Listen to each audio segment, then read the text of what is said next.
بعد سنوات طويلة من الحرمان حدثت المعجزة. قصة لن تصدقيها. كيفكم أخواتي؟ إن شاء الله كلكم بخير وبألف حال. قصتنا اليوم قصة ملهمة لكل سيدة تأخر حملها واشتاقت لكلمة ماما. اسمعوا قصة هذه السيدة ولا تنسوا الإعجاب والتعليق أسفل الفيديو.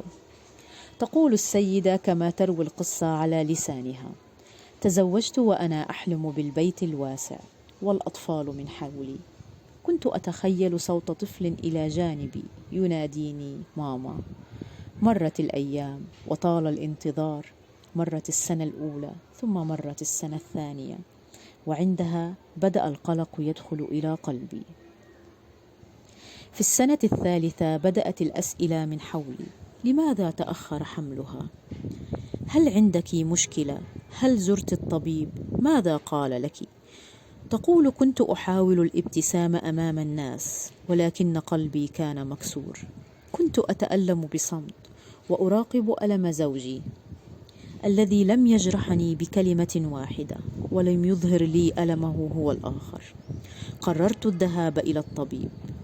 تحاليل، أدوية، إبر، نفقات مالية كثيرة، وفي كل مرة كنت أذهب بأمل كبير وأعود بخيبة وانكسار. قال لها الطبيب: احتمال الحمل ضعيف، وهناك الكثير من المشاكل الصحية التي تعيق الحمل عندك.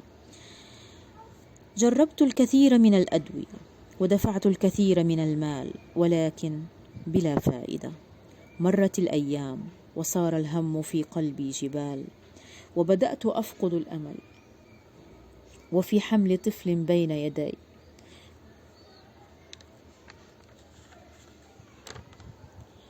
ولكني توجهت إلى الله وبدأت برفع يداي إلى السماء. ألهمني الله إلى الدعاء وبدأت أدعو: يا الله، يا رب، لا تذرني فردا وأنت خير الوارثين.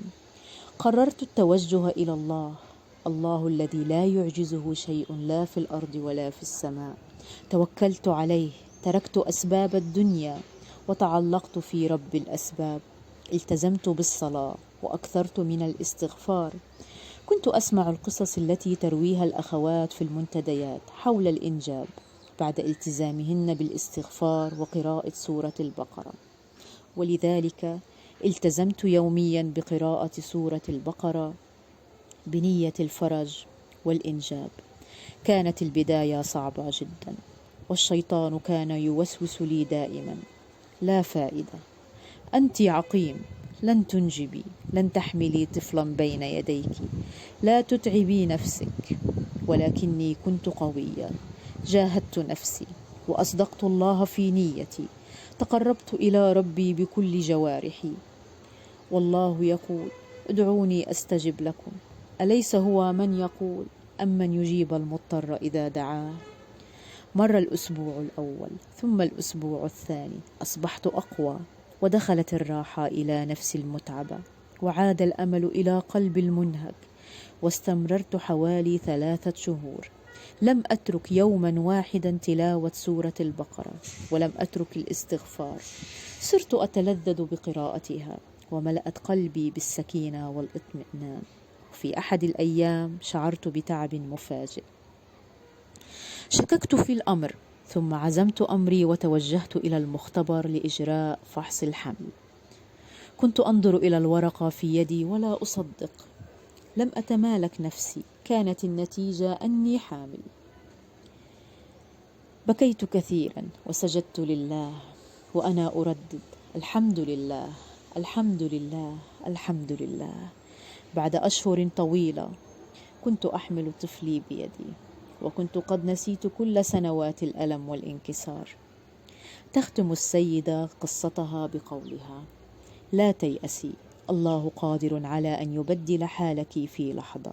فقط اصبري، فقط اقتربي من رب العباد. الزمي الاستغفار، الزمي تلاوة سورة البقرة كل يوم. انقطعي عن أسباب الدنيا والتزمي بباب رب الأسباب. هو المعطي وهو المفرج وهو السند عندما يكون لا سندا إليك.